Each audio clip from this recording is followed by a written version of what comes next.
Et vu qu'avec le résumé que nous venons de faire, nous avons avancé et à chaque fois, on prend étape par étape.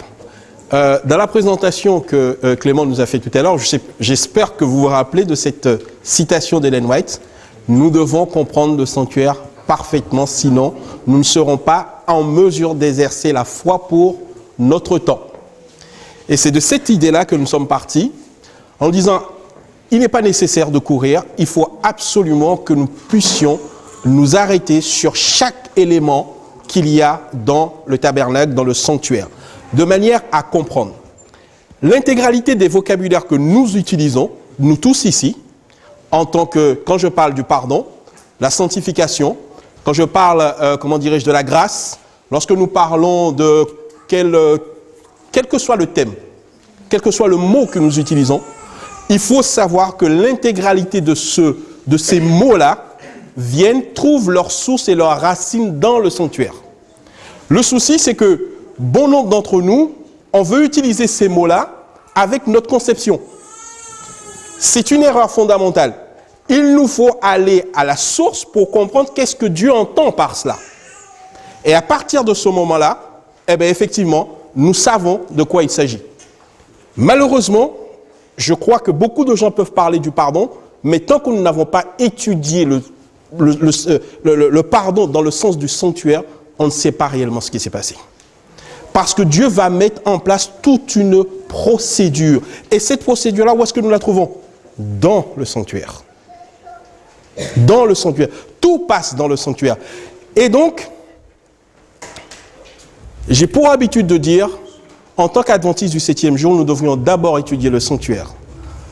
Ensuite, et après, les prophéties, Daniel, Apocalypse. Parce que celui qui étudie le sanctuaire comprend le principe de la justification par la foi, comprend la croix, comprend son vécu, comprend la notion de consécration, comprend tout ce dont nous avons besoin trouve son origine dans le sanctuaire.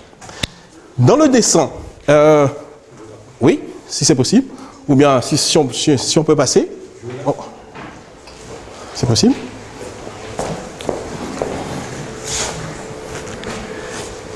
Dieu va dresser un tabernacle, et voici. On peut voir ici, ça c'est le camp, et au milieu, il y a le sanctuaire, le tabernacle de Dieu. Il y a eu, il y a quelques années de cela, une exposition des évangéliques, je crois, ou protestants, avaient reconstruit le sanctuaire grandeur nature.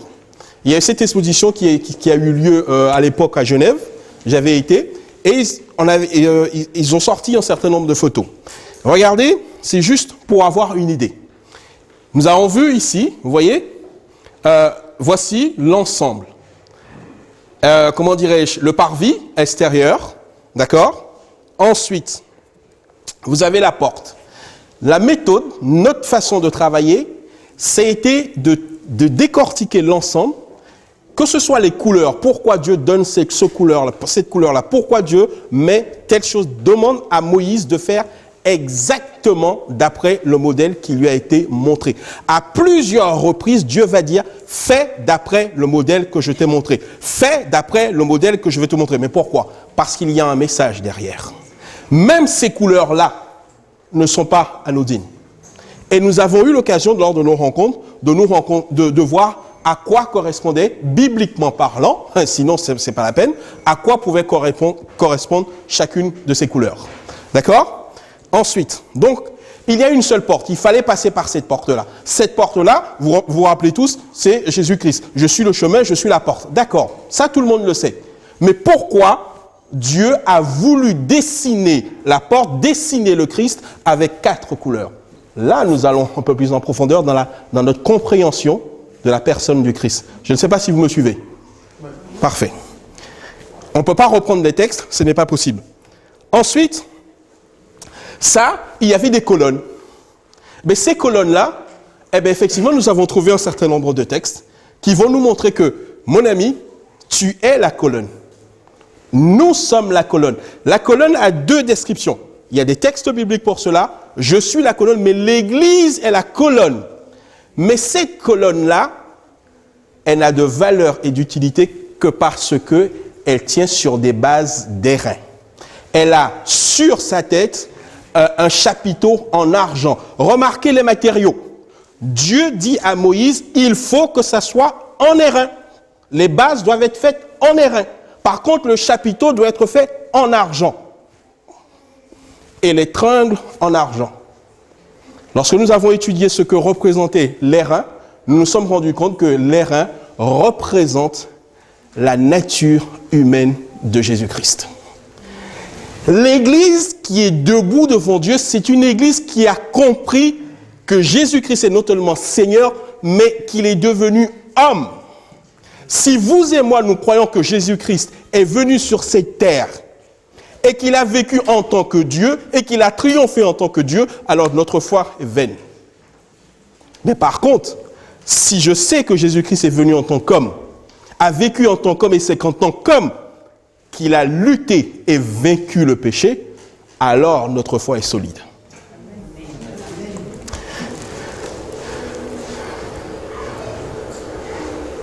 On avance. Voici l'autel des holocaustes.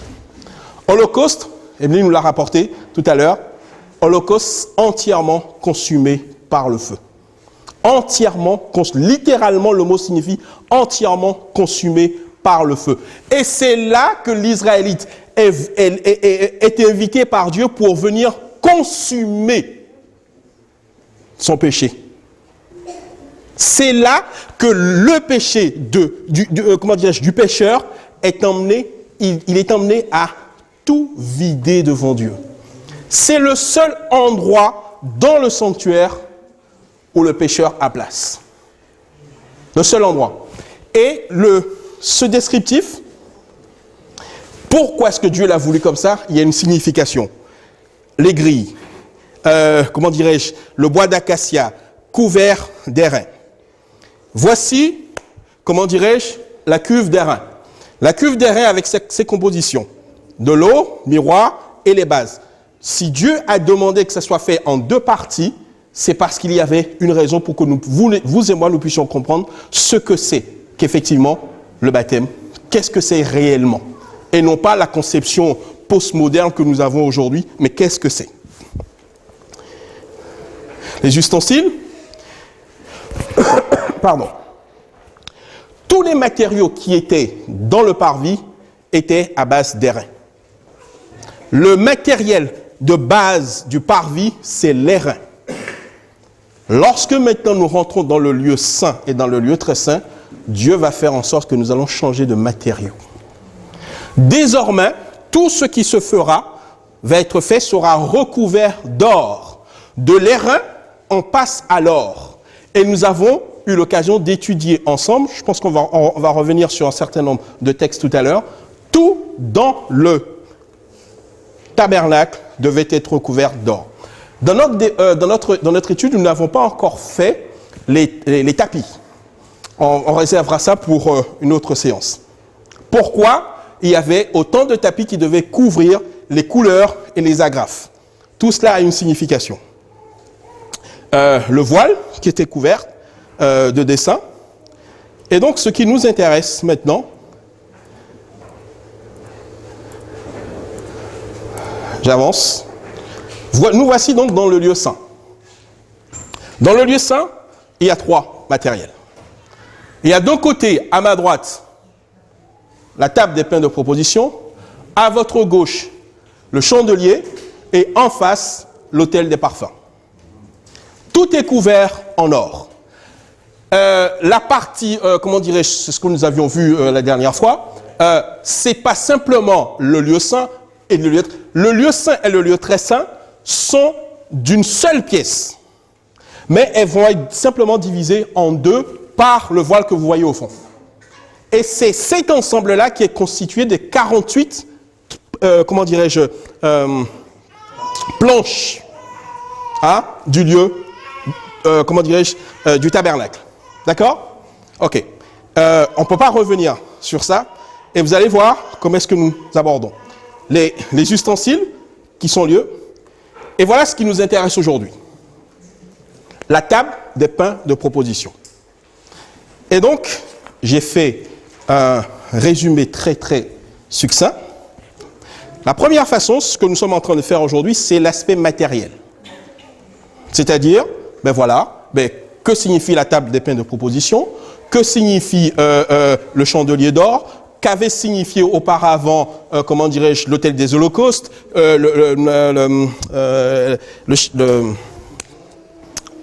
la cuve d'airain, etc. Et nous continuerons avec, comment dirais-je, j'ai parlé du chandelier, quand on rentre dans le lieu très saint, l'arche de l'alliance. Ça, c'est l'aspect matériel. Au-delà de l'aspect matériel, il y a deux catégories de personnes, je l'ai dit tout à l'heure, qui peuvent rentrer dans le sanctuaire. Vous êtes soit pécheur, et dans ce cas-là, Émile nous l'a rappelé, le seul endroit où vous allez, c'est l'autel des holocaustes. Ou alors vous êtes sacrificateur. Et quand vous êtes sacrificateur, l'endroit géographique, là, le point culminant du sacrificateur lorsqu'il exerçait, c'était à la cuve d'airain. Qu'il aille pour servir par rapport à l'autel des holocaustes ou qu'il rentre dans le tabernacle, il devait impérativement passer par la cuve d'airain pour chaque service. Chaque service, il devait passer par là. C'est là son point névralgique, on va dire. Qu'est-ce que cela a à voir dans notre compréhension de l'Évangile? Et donc, l'aspect matériel, les personnes, mais encore plus important, le service. Qu'est-ce qu'on fait à l'autel des holocaustes? C'est marqué autel des holocaustes. D'accord. Émilie nous a rappelé tout à l'heure qu'il y avait deux types de sacrifices pour le péché. Le sacrifice de culpabilité et le sacrifice d'expiation. Mais il y a en fait 8 types de sacrifices. Et là, vous voyez que on rentre encore dans un autre domaine. L'autel, mais celui qui va officier et ce qu'il va faire, c'est un autre aspect. Et aujourd'hui, nous n'avons pas abordé encore cet aspect. Il faut d'abord aller étape par étape. Et quand on sait à quoi ça sert, qui le fait et comment on fait, à partir de ce moment-là, notre évangile devient complet. Nous savons ce que Dieu nous demande, car Dieu a dit quoi? Il fera de nous un royaume de sacrificateurs. Le problème, c'est que la plupart d'entre nous, on ne connaît même pas notre métier. Si on vous embauche en tant que comptable et que vous vous mettez à faire du jardinage, comment ça va se passer dans l'entreprise? Combien de temps ça va durer? Comment est-ce que Dieu va faire pour dire, je fais de vous un royaume de sacrificateurs, mais au fait, c'est quoi sacrificateur? Ah je ne sais pas. Il faut qu'on apprenne notre métier. Il faut juste apprendre son métier. Un royaume de sacrificateurs, mais qu'est-ce que c'est qu'un sacrificateur? Que fait le sacrificateur? Ce sera un autre aspect. Je vous invite maintenant à regarder. Nous allons prendre ensemble et on va s'arrêter sur la table des pains de proposition.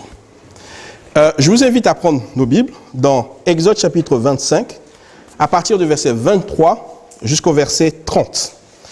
Quelqu'un qui l'a peut prendre ce passage, s'il vous plaît. Et une autre personne prendra Lévitique 24, versets 5 à 9.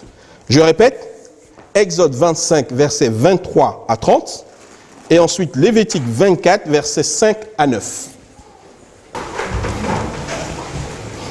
Tu feras une table de bois d'acacia, sa longueur sera de 2 coudées, sa largeur d'une coudée et sa hauteur d'une coudée et demie. Tu la couvriras d'or pur et tu y feras une bordure d'or tout autour. Tu y feras à l'entour un rebord de 4 doigts sur lequel tu mettras une bordure d'or tout autour. Tu feras pour la table 4 anneaux d'or et tu mettras les anneaux aux 4 coins. Ils seront à ces 4 pieds. Les anneaux seront près du rebord et recevront les barres pour porter la table. Tu feras les barres de bois d'acacia et tu les couvriras d'or. Et elles serviront à porter la table. Tu feras ses plats, ses coupes, ses calices et ses tasses pour servir aux libations tu les feras donc purs. Tu mettras sur la table les pains de proposition continuellement devant ma face. Merci. Une autre personne pour Lévitique 24, versets 4 à 9.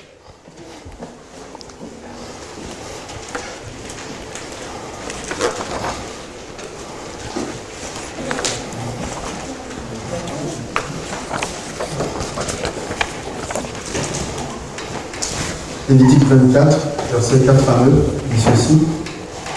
Il arrangera les lampes sur le chandelier d'or pur pour qu'elles brûlent continuellement devant l'Éternel. Il prendra de la fleur de farine et tu en feras 12 gâteaux. Chaque gâteau sera de 2 dixièmes. Tu les placeras en 2 piles, 6 par pile, sur la table d'or pur devant l'Éternel. Tu mettras de l'encens sur chaque pile et il sera sur le pain comme souvenir, comme une offrande consumée par le feu devant l'Éternel. Chaque jour de sabbat, on rangera ces pains devant l'Éternel continuellement. C'est une alliance perpétuelle qu'observeront les enfants d'Israël. Ils appartiendront à Aaron et à ses fils, et ils les mangeront dans un lieu saint, car ce sera pour eux une chose très sainte, une part des offrandes consumées par le feu devant l'Éternel. C'est une loi perpétuelle. Merci. Alors voilà comment est-ce que nous abordons. À chaque fois qu'on trouve quelque chose de nouveau, on s'arrête pour essayer de voir à quoi cela peut correspondre dans les Saintes Écritures.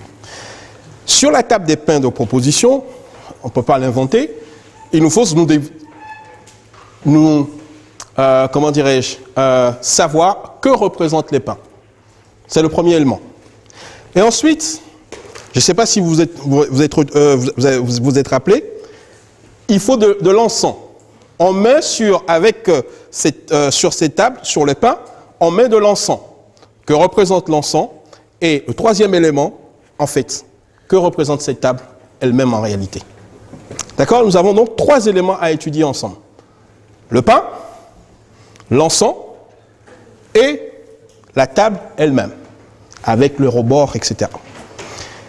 Alors, premièrement, il nous est dit que le pain est fait avec quoi? Vous vous rappelez? Avec de la fleur de farine. Est-ce que quelqu'un peut me dire qu'est-ce que représente la fleur de farine? De la farine la plus pure. C'est la crème de la crème. C'est le meilleur de la farine. D'accord? C'est le nec plus ultra de la farine, c'est la fleur de farine. Je pense que même on a même gardé cette expression-là aujourd'hui. Aujourd'hui encore, quand on parle de quelque chose, pour nous dire c'est le sommet, c'est la fleur de farine. Ça, c'est le premier élément. D'accord. Je vais vous inviter maintenant à lire un certain nombre de textes. Zacharie chapitre 3, verset 8. Zacharie chapitre 6, verset 12. 1 Corinthiens 5, verset 6 à 8. Chaque personne prend un texte. Ensuite, nous lirons dans Jean chapitre 6, le verset 35. Et également Jean chapitre 6, versets 48 à 51. Toutes ces références. Est-ce qu'on va les lire ensemble, si vous voulez bien? Zacharie chapitre 3, verset 8. Quelqu'un veut bien?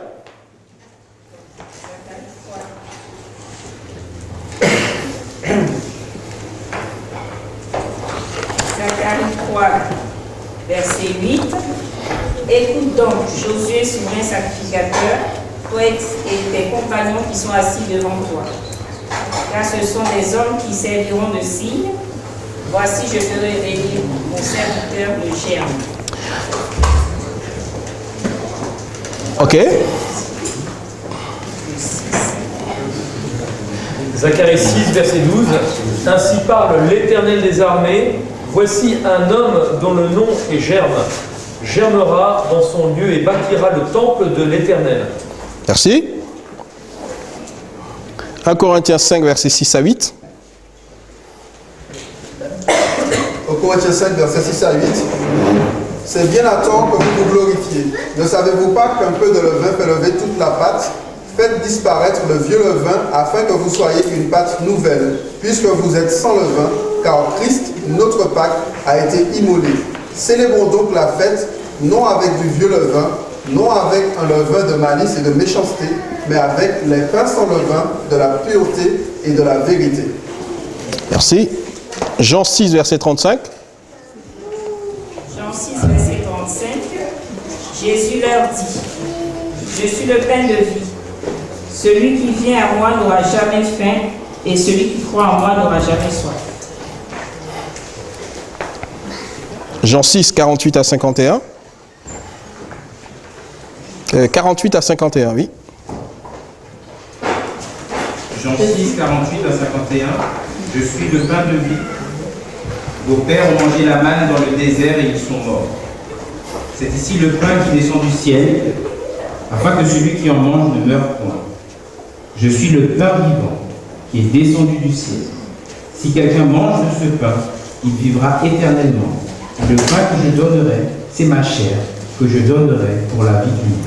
Merci. Au travers de ces passages, je vous propose de faire un arrêt. Que peut bien représenter le pain?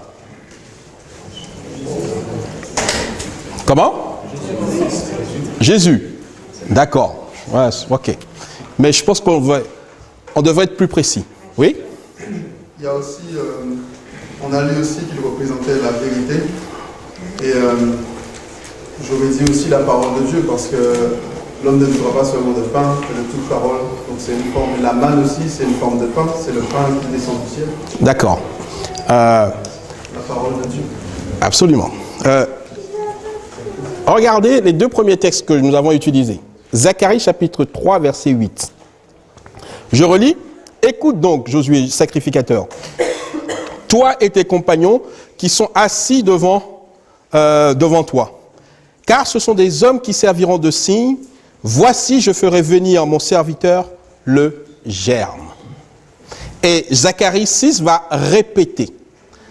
En fait, la fleur de farine dont nous avons parlé tout à l'heure, qui composait le pain de la table des propositions, et ça c'est ce qu'il fallait, comment dirais-je, le savoir, en fait, elle était elle-même constituée de germe. La fleur de farine, c'était le germe. C'est le meilleur de la farine. Et elle va représenter, vous avez bien dit, vous avez raison de dire c'est le Christ. D'accord? Mais regardez la qualité. C'est la fleur, c'est le meilleur, c'est ce qu'il y a de meilleur. Je ne sais pas si nous nous suivons. D'accord? Le pain représente donc le Christ. Mais est-ce que c'est tout?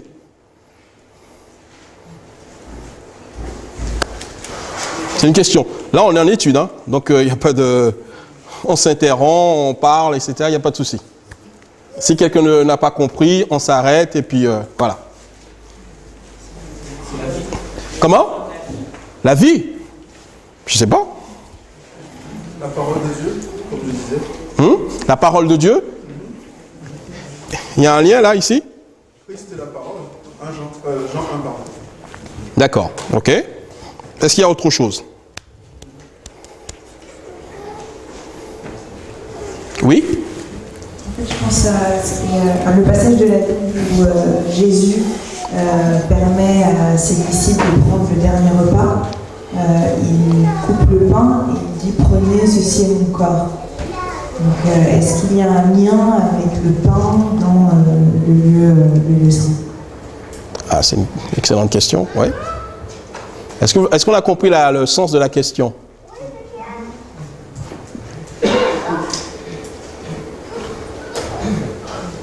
Ici, il n'y a pas de... On s'arrête, on s'interroge.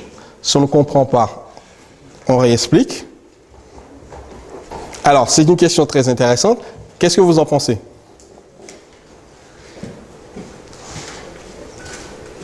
Moi, je pense que... Oui?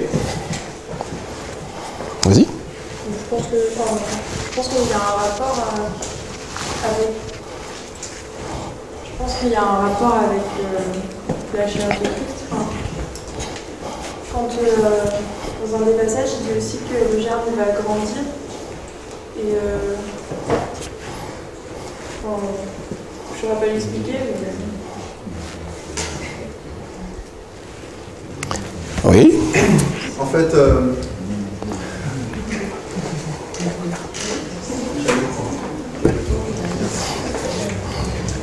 fait, il y a 12 pains, 12 tribus d'Israël. Ouais. Je serais tenté de dire que les 12 pains représentent le peuple de Dieu. Et alors qu'on a lu dans 1 Corinthiens 5, un peu de levain fait lever toute la pâte, et il dit, faites disparaître le vieux levain afin que vous soyez une pâte nouvelle, puisque vous êtes sans levain, car Christ notre Pâque a été immolé. Merci. Alors, dans un premier temps, tu as totalement raison, que nous identifions ensemble d'abord le pain et ensuite la quantité. D'accord? Tu as totalement raison de dire qu'il y a 12 pains, mais qui doivent être renouvelés, vous l'avez lu, tous les sabbats. D'accord? Ce qui m'interpelle, ce qui devrait nous interpeller, c'est la nature de ce pain. Je ne sais pas si vous me suivez. Est-ce qu'on se suit? D'accord? Ok. Après, oui?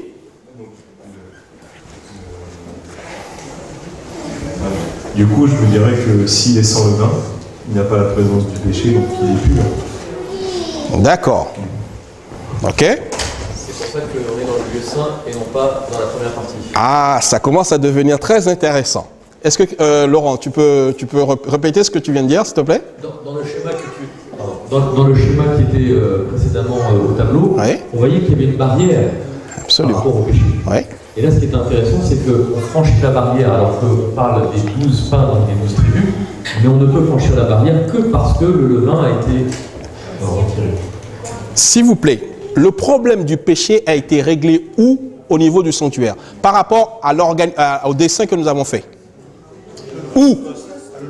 À l'autel des holocaustes, c'est-à-dire ce qui était à l'entrée, juste après la porte. C'est-à-dire que juste après avoir accepté le Christ, la première des choses à faire, c'était venir et brûler l'intégralité de ses péchés. D'accord? Expliquez-moi comment le levain peut rentrer dans le pain, peut rentrer dans le lieu saint. C'est pas possible. Nous sommes en train de dire ici que ceux qui sont et qui vont officier dans le lieu saint, ce sont des hommes et des femmes qui ont réglé ce problème-là depuis l'autel des holocaustes. L'évangile qui consiste à me dire que, on va continuer comme ça, on verra bien, et puis Dieu est tellement bon qu'il va nous...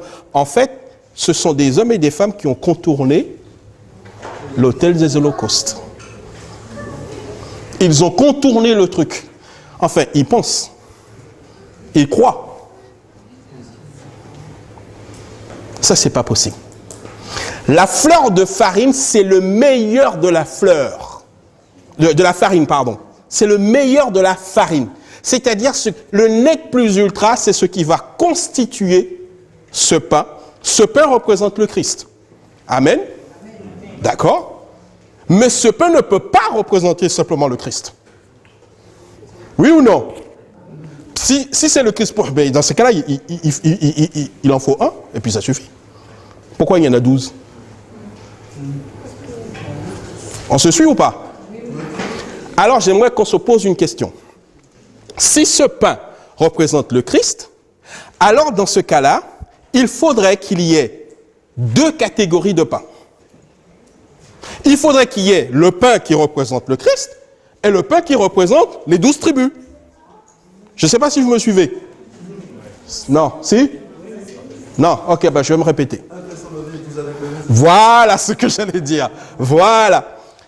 Ce pain, nous l'avons lu, représente le Christ. Mais il y en a 12 et il y a 12 tribus. Donc ce pain représente aussi le peuple de Dieu. Or, elles sont faites avec la même farine. Donc, le pain qui représente le Christ est fait de la même matière que celui qui représente le peuple de Dieu. Amen. Donc, ils sont de la même nature. Vous ne pouvez pas faire autrement. On ne peut pas faire autrement. Alors que j'arrive, moi, avec mon truc tout pourri, et puis en me disant, mais c'est bon, mais Seigneur, il est bon, il est miséricordieux, et puis, etc. Et en fait, je ne suis pas un pain.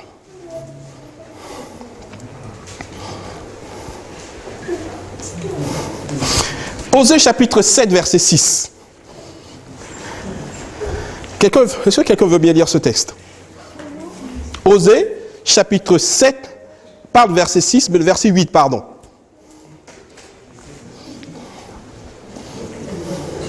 Galaad est une ville de malfaiteurs. Non, Osée, chapitre 7, verset 8. Galaad. Non, moi Éphraïm se mêle avec les peuples. Éphraïm est un gâteau qui n'a pas été retourné. Qui a déjà mangé un gâteau qui a été cuit en partie? C'est-à-dire, vous avez peut-être la face machin là, etc. Et puis l'autre, hein? Ou à l'intérieur, ça donnera quoi comme goût? Hein? C'est juste pas mangeable. Ce n'est pas mangeable. Or, si ce pain représente le peuple de Dieu, nous ne pouvons pas être comme Éphraïm. C'est-à-dire que je suis bon d'une certaine façon, mais si tu vas foutre peut-être à l'intérieur ou bien tu vas voir de l'autre côté, c'est juste pas mangeable. Je ne sais pas si on se suit. L'expérience d'Éphraïm, d'ailleurs, Éphraïm, c'est une tribu qui sera rejetée. En final, vous ne voyez pas Éphraïm dans la liste des 12 tribus d'Israël dans l'Apocalypse. Éphraïm a été rejeté. Parce qu'Éphraïm, qui est un gâteau qui n'a pas été retourné. Éphraïm est bon d'une certaine façon, mais Éphraïm n'a pas accepté d'être cuit tout autour et à l'intérieur. Extérieurement, peut-être qu'il n'y a rien à dire, mais à l'intérieur, c'est juste pas bon. Ce gâteau, frères et sœurs, qui est dans le lieu saint, me représente, te représente, nous représente, chacun d'entre nous, au même titre que le Christ. Si on nous dit qu'effectivement Jésus c'était le Superman, Dieu qui a fait semblant d'être comme les hommes, alors il faudrait que quelqu'un me montre dans ces pains qu'il y avait une différence. Il y a 12 pains, les 12 pains sont faits exactement de la même manière. Sommes-nous d'accord? Oui. Nous sommes appelés à être un pain fait avec de la fleur de farine. Avec de la fleur de farine. Et d'ailleurs, ce pain est renouvelé chaque sabbat. Il faut que les sacrificateurs le mangent. Et Dieu dit que c'est une chose combien? Non, sainte ou très sainte. C'est une chose très sainte qu'il faut manger dans un lieu saint. Je reprends ce que Joëlla est en train de nous dire tout à l'heure. Si cette parole représente, ce pain représente aussi la parole de Dieu, et que c'est chaque sabbat qu'elle est renouvelée. Chaque sabbat, elle est renouvelée. Notre expérience ne peut pas être une expérience une fois pour toutes. Si notre expérience spirituelle n'est pas renouvelée constamment, le meilleur des pains finit par être rassis. Sommes-nous d'accord? La meilleure des expériences que vous avez faites, que nous avons fait en 2010, n'a aucune valeur aujourd'hui. Je ne sais pas si nous sommes d'accord. Aucune valeur. C'est du pain rassis. Et si ce pain représente la nourriture spirituelle, est-ce que nous n'avons pas l'impression que quelquefois, certaines prédications peuvent ressembler à du pain rassis? C'est pas bon. Ce n'est pas bon. Ça, ce n'est pas ce que Dieu demande, parce que c'est quelque chose, expérience qui doit être renouvelée, mais il faut qu'il y ait constamment devant Dieu de la fraîcheur, du renouveau.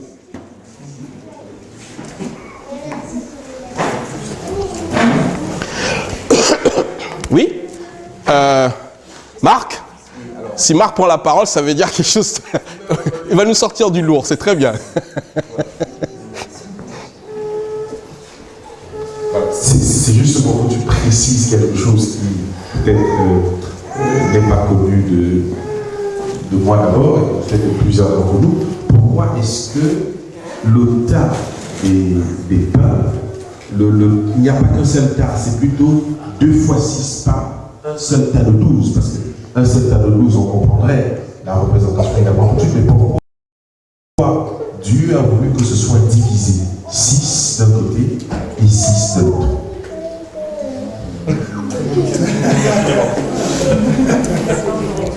Il me semble qu'il y a un équilibre. 6 d'un côté, 6 de l'autre, et avec comment dirais-je, l'encens au milieu.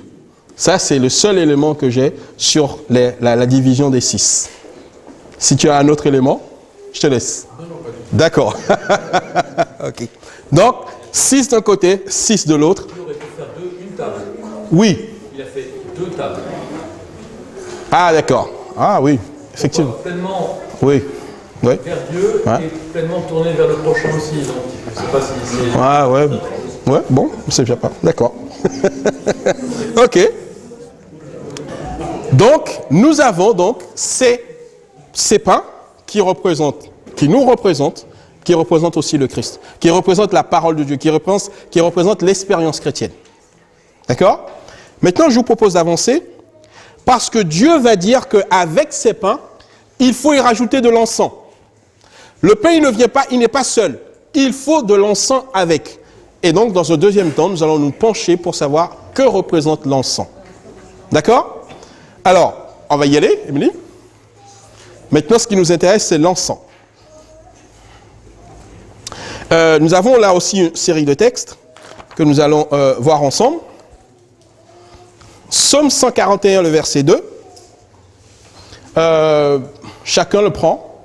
Psaume 141, verset 2. Luc chapitre 1er, verset 8 à 10. Psaume 41, verset 2. Luc 1, verset 8 à 10. Apocalypse chapitre 5, le verset 8. Philippiens 4, verset 6. Matthieu chapitre 4, verset 4.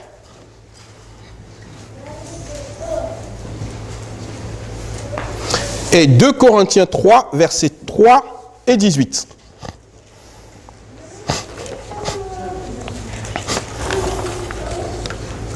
Est-ce que nous y sommes?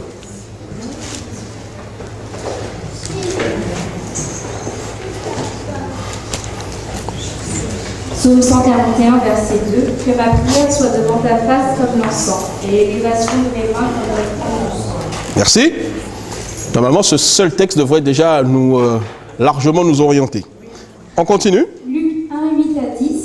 Or, pendant qu'il s'acquittait de ses fonctions devant Dieu, selon le tour de sa classe, il fut appelé par le sort, d'après la règle du sacerdoce, à entrer dans le temple du Seigneur pour ouvrir le parfum. Toute la multitude du peuple était dehors en prière à l'heure du parfum. Merci. Apocalypse 5, verset 8.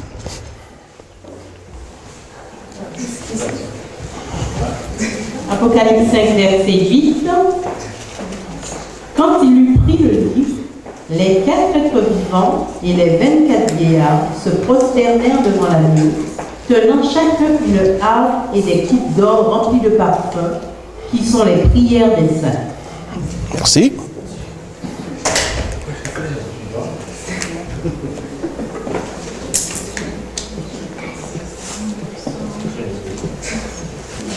C'est pas fini. Philippiens 4, verset 6. Alors, oui, allez-y, pardon. Ne vous inquiétez de rien, mais en toute chose, faites connaître vos besoins à Dieu par des prières et des supplications dans une attitude de reconnaissance. Matthieu 4, verset 4.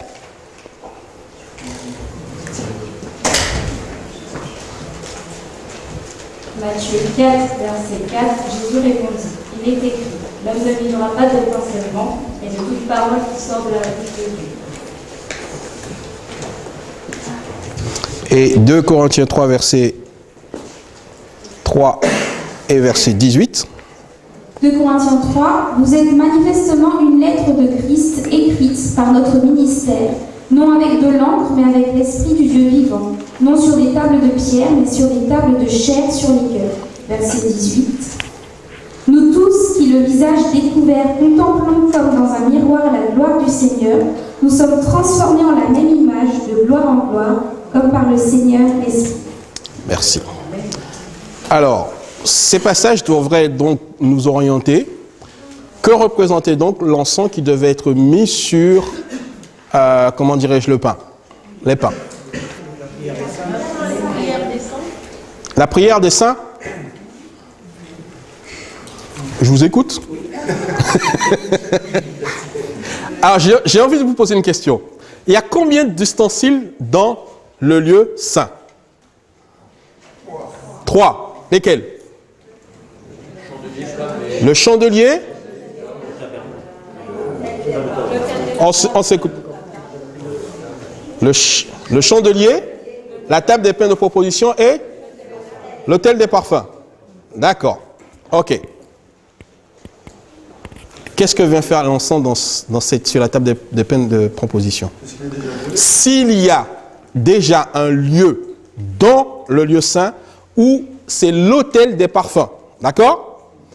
Je voudrais juste que quelqu'un nous explique pourquoi faut-il mettre de l'encens qui représente donc les prières avec les tables, sur la table des propositions avec le pain. Est-ce que vous avez compris le sens de ma question? Il y a trois ustensiles, ustensiles, non, c'est pas de il y a trois, comment dirais-je, trois objets, si vous voulez, d'accord? Table des pains de proposition, autel des parfums, chandelier. Oui?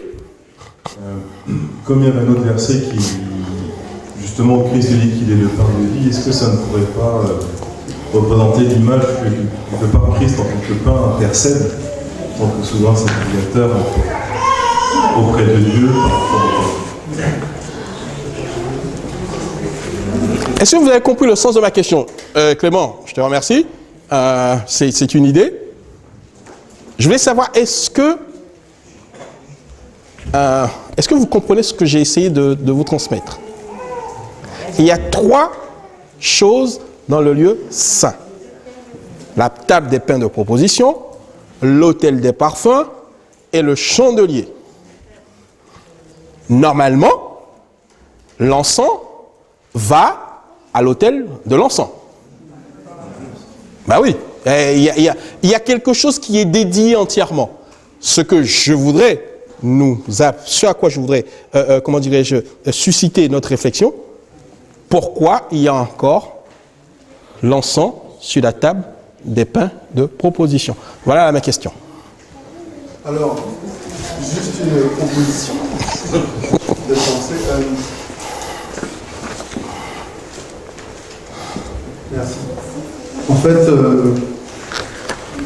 on n'a pas encore vu l'autel des enfants. Non.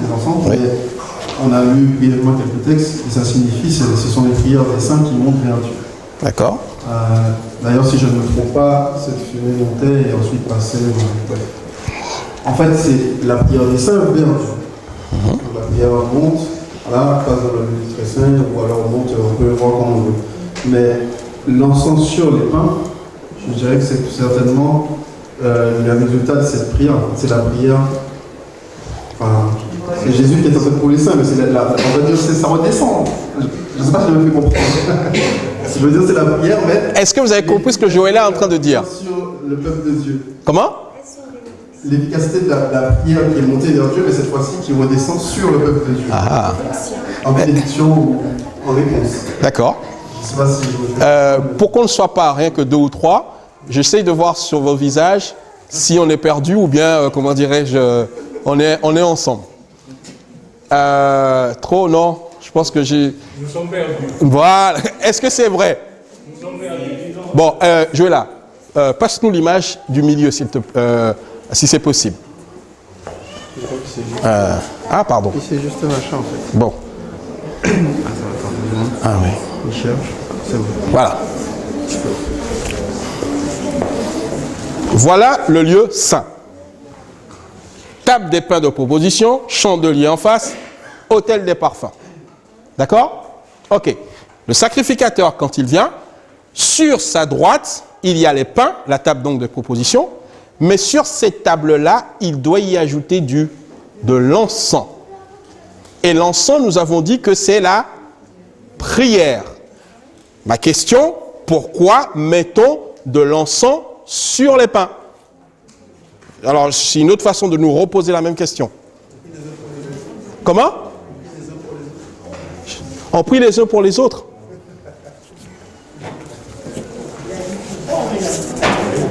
Comment? Intercession.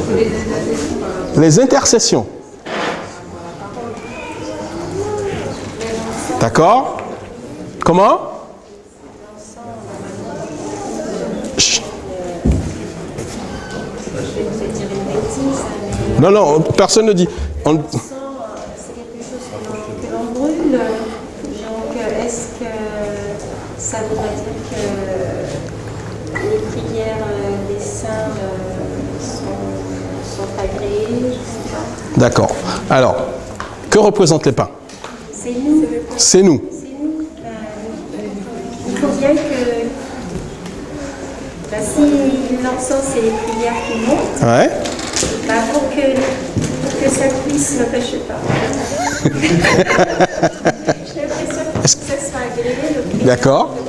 Vas-y. Ça soit nous met pas de... Si ce que, ma soeur, ce que tu dis est, comment dirais-je, on se rapproche, j'ai presque envie de dire qu'il faut qu'on enlève l'autel des parfums. Il faut virer ce truc-là, ce ne sera plus utile. Mais justement, on n'enlève pas. Oui? Je pense qu'on a trois matériaux distincts dans le lieu saint, mais qui ont mis aussi l'encens près du pain pour dire que tous les trois, il faut qu'ils marchent ensemble et qu'on ne peut pas séparer notre vie spirituelle de la prière et que pour arriver à cette fleur de maïs, on a besoin de la prière. D'accord. Oui? On cherche, hein?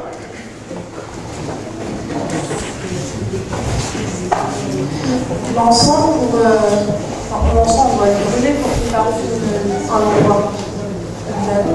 Et, peut-être une bêtise aussi, mais l'encens a besoin d'être brûlé pour être odorant. Et la table de bain composition avec de l'encens, en face on a le chandelier qui a du feu. Et en avançant encore, on a les sur des parfums. Peut-être qu'on marche que la table de bain composition marche avec le chandelier et se permet d'avoir l'hôtel des parfums. D'accord. Bon, alors je pense que ça va être un... comment dirais-je? Oui? Ouais, allez-y. Est-ce que l'encens ne représenterait pas le Saint-Esprit parce qu'il est au milieu des pains, comme il était avec Jésus aussi tout au long de son ministère, et au milieu de lui? Il est clairement dit que l'encens représente la prière des saints.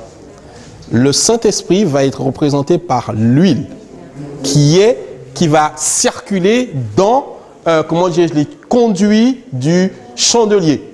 D'accord? C'est précis. Oui? La prière des saints. Et la prière des saints, on la met sur le pain de proposition qui doit être renouvelé tous les sabbats.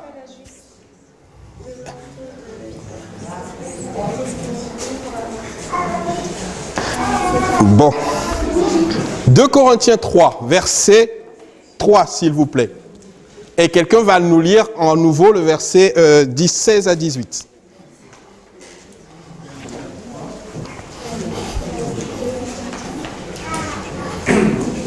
2 Corinthiens 3, le verset 3. Vous êtes manifestement une lettre de Christ écrite par notre ministère, non avec de l'encre, mais avec l'Esprit de Dieu, avec l'Esprit du Dieu vivant, non sur des tables de pierre, mais sur des tables de chair, sur les cœurs. Merci. Verset 18 aussi? Ouais, 16-18. 16 à 18. Oui. Mais lorsque les cœurs se convertissent au Seigneur, le voile est ôté. Or, le Seigneur, c'est l'Esprit. Et là où est l'Esprit du Seigneur, là est la liberté. Nous tous qui, le visage découvert, contemplons comme dans un miroir la gloire du Seigneur, nous sommes transformés en la même image, de gloire en gloire, comme par le Seigneur, l'Esprit. Merci. Les pains, c'est vous et moi. Pour que nous soyons et que nous devenions des pains vivants pour les autres, pour que eux puissent en quelque sorte manger, comment voulez-vous que ce pain puisse donner, pour être une nourriture, s'il n'y a pas l'encens qui va avec, c'est-à-dire la prière? Je ne sais pas si nous nous suivons. On ne peut pas être une nourriture. Ce n'est pas simplement la matière qui va faire que c'est une nourriture vivante. Il faut qu'il y ait l'encens qui va avec pour que ça devienne quelque chose de, comment dirais-je, quelque chose que l'autre va voir, parce que c'est pour ça que l'apôtre Paul dit, vous êtes notre lettre ouverte. Nous avons besoin d'être une lettre ouverte. Je vois une main là-bas, oui? Ah.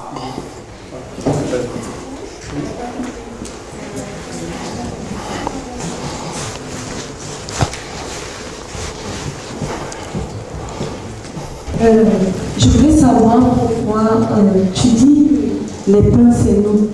Or, dans la Bible, on dit que le Christ est notre pain. D'accord. Ok. Alors, nous avons vu tout à l'heure que le pain représente le Christ, mais il y en a 12. Et 12 représentent effectivement le peuple de Dieu. Donc, ces pains représentent aussi le peuple de Dieu, donc nous. Tout simplement cela. Et que ces deux-là, que ce soit le Christ ou que ce soit le peuple de Dieu, c'est fait avec la même fleur de farine. D'accord? Et donc maintenant, on y met de l'encens dessus. Parce que ces pains sont destinés à être comment? Consommés. Oui ou non? C'est de l'alimentation vivante. Mais pour que ça devienne une alimentation vivante, eh bien, le sacrificateur y mettait de l'encens, c'est-à-dire était accompagné de prière. Ce pain représente, je pense que quelqu'un l'avait dit tout à l'heure, il n'y a pas meilleure description que la notion de sanctification dans ce pain qui est accompagné de l'encens et sur lequel sera posé, on va le voir tout de suite, tout à l'heure, sur les tables de pain de proposition. Ces trois éléments-là vont ensemble. Je ne sais pas si je me fais comprendre. Or, le monde a besoin d'une nourriture qui soit vivante. D'une nourriture qui puisse être, comment dirais-je, agréable, consommable. Nous verrons que l'autel des parfums va avoir une autre utilité. C'est pas fait pour la même chose. Si ces pains te représentent et me représentent, il faut nécessairement et obligatoirement que vous et moi, nous puissions nous mettre d'accord et comprendre que nous sommes appelés à être une nourriture vivante pour ceux qui sont à l'extérieur. De la bonne nourriture. Comment? Merci. Vous avez entendu ce que la sœur a dit? D'où la notion de germe. Un germe a de la vie en elle. Et ça pousse. C'est pour ça qu'elle devait être faite de cette nature-là. Est-ce que nous nous suivons? C'est ce qui représente le plus la notion de sanctification, sans doute, dans le lieu saint. Pain suivi d'encens, mais qui est, et c'est le troisième aspect, qui va être posé sur des tables. Comment étaient ces tables?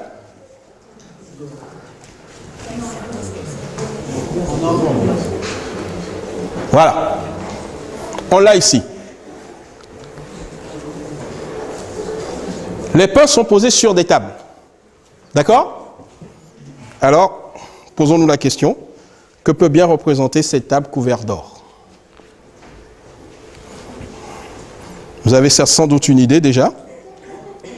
Et tout autour de ces tables-là, il y a une protection. On va lire quelques références.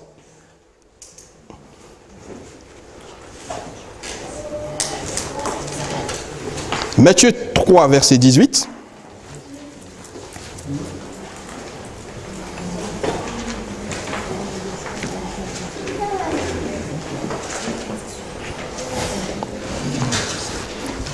Pardon, qu'est-ce que je t'ai dit? Non, c'est Apocalypse 3, 18. Excuse-moi.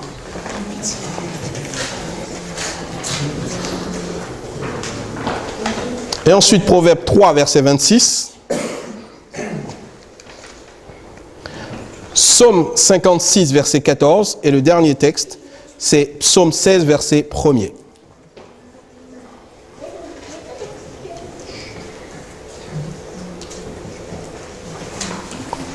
Alors, vous avez vu cette image-là, mais le texte nous le dit. La table, il y a un certain nombre de rebords dessus. D'accord? Elle est en or et avec des rebords. Alors, lisons ensemble. Apocalypse 3, verset 18. Quelqu'un veut bien?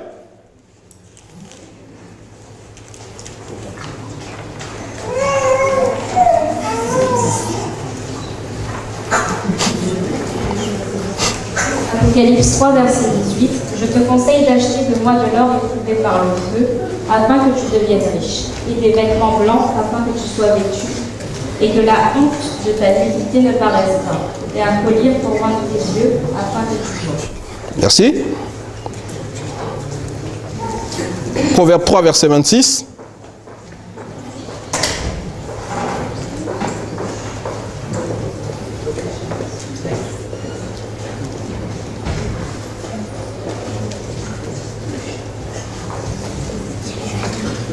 Car l'Éternel sera ton assurance et il préservera ton pied de toute embûche. Merci. On peut déjà s'arrêter là dans un premier temps, si vous voulez bien. Parce que je pense que les deux autres références, on va les utiliser tout à l'heure, si vous voulez bien. La table des pains de proposition, nous avons essayé de voir les trois éléments que compose cette table des pains de proposition. D'accord? Il y a quoi? Les pains. Il y a quoi? De l'encens. Et il y a une table qui est faite en or. Apocalypse 3, verset 18 nous parle de quoi? L'or qui est plus précieux que... Qu'est-ce qu'il est dit? Apocalypse 3, verset 18, quelqu'un peut relire alors? L'or de votre... Comment? Vas-y, reprends-le s'il te plaît. De l'or éprouvé par le feu. D'accord? On avait déjà étudié la notion de l'or il y a quelque temps de cela, et nous avions vu que l'or était le synonyme de la notion de la foi. Vous avez un texte dans Pierre qui compare l'or et la foi. D'accord? Est-ce que vous me suivez? Ces trois éléments représentent ce que nous sommes, vous et moi, appelés à vivre et à être. Le pain, la nourriture, d'accord? L'encens, la prière, et quoi? Le troisième élément? La foi. Parce que le pain repose sur les tables faites d'or. S'il y a quelque chose qui nous montre en fait la notion de véritable sanctification dans le lieu saint, nous sommes véritablement avec la table des pains de proposition. Ces trois éléments-là sont dedans. Comment? Et non pas? C'est-à-dire? La table sur les pains. Ah, mais merci. ça vaut, il faut le retenir. Non pas la table sur les pains.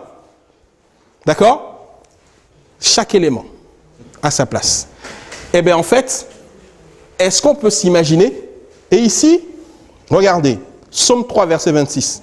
Car l'Éternel sera ton assurance et il préservera ton pied des embûches. C'est ce qui, Proverbe 3, verset 26. Et c'est certainement cette idée-là qui va faire que Dieu va faire en sorte de demander à Moïse de faire des rebords autour de ces tables-là. Il y a une notion de sécurité, d'assurance. Comment? De stabilité, d'assurance, qui fait que, eh bien, effectivement, on est assis. Nous sommes protégés. Nous sommes ancrés. Est-ce que nous... Oui? C'est les vases qui servaient pour mettre l'encens.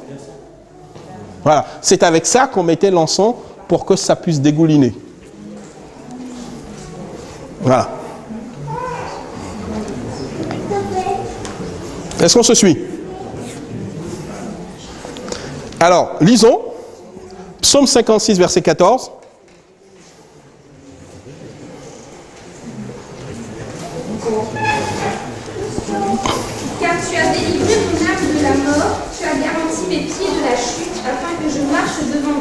la lumière des vivants. Merci. Et le dernier texte, Psaume 16, verset 1er. Ô Dieu, protège-moi, car je me réfugie en toi. Amen. Et ensuite, il y a un autre. Vas-y, termine le verset. Et ne permet. Ah non, il y a encore un petit passage. Il y a une dernière phrase. 16, verset 1er. Ah ouais, peut-être que. Ouais. Vas-y, relis alors. Ô Dieu, protège-moi, car je me réfugie en toi. Va continuer alors. Vas-y. Verset 2. Je dis à l'Éternel, tu es mon maître, et tout mon bonheur est en toi. Merci. D'accord. Alors, moi, voilà ce que j'ai. Garde-moi, ô Dieu. Merci pour ta lecture. D'accord? Garde-moi, ô Dieu, car je cherche en toi mon refuge. Protège-moi et ne permets pas que je chute. Ne permets pas que je chute. La garantie pour que les pains puissent rester à leur place, c'est une garantie que Dieu nous apporte. Ce n'est pas parce que tu es pain que, voilà, déjà c'est pas, de toute façon tu es pain par grâce. Tu reposes sur une table par grâce et c'est par grâce à nouveau que Dieu permet que tu ne chutes pas, que tu sois protégé. C'est dans ce sens que le peuple de Dieu va être un pain, c'est-à-dire une lumière également pour les autres. Et autant, et c'est peut-être là on va s'arrêter, c'est de la même qualité que Jésus-Christ. Il y a un passage dans les Saintes Écritures où je me dis, effectivement, si celui qui croit en moi, fera les œuvres, Matthieu, Jean chapitre 14. Celui qui croit en moi fera les œuvres que je fais. Il en fera de plus grandes parce que je vais quoi? Je vais vers le Père. Autant le Christ a été une lumière, autant il a été une nourriture, c'est ce que exactement Dieu nous propose. C'est pour ça que ce pain est fait exactement de la même matière que le Christ lui-même. Amen. Alléluia. Nous avons comme habitude de nous arrêter à chaque fois. Je ne sais pas s'il y a quelque chose à voir. La prochaine fois, le plus gros, ce sera l'hôtel, le Chandelier d'Or. Là, il faudrait plus d'une séance. D'accord? Donc, je ne sais pas si nous avons quelques questionnements sur cette table des pains de proposition.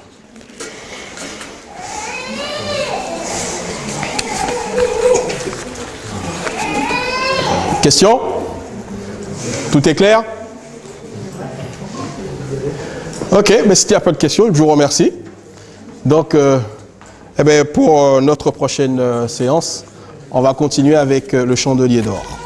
Merci.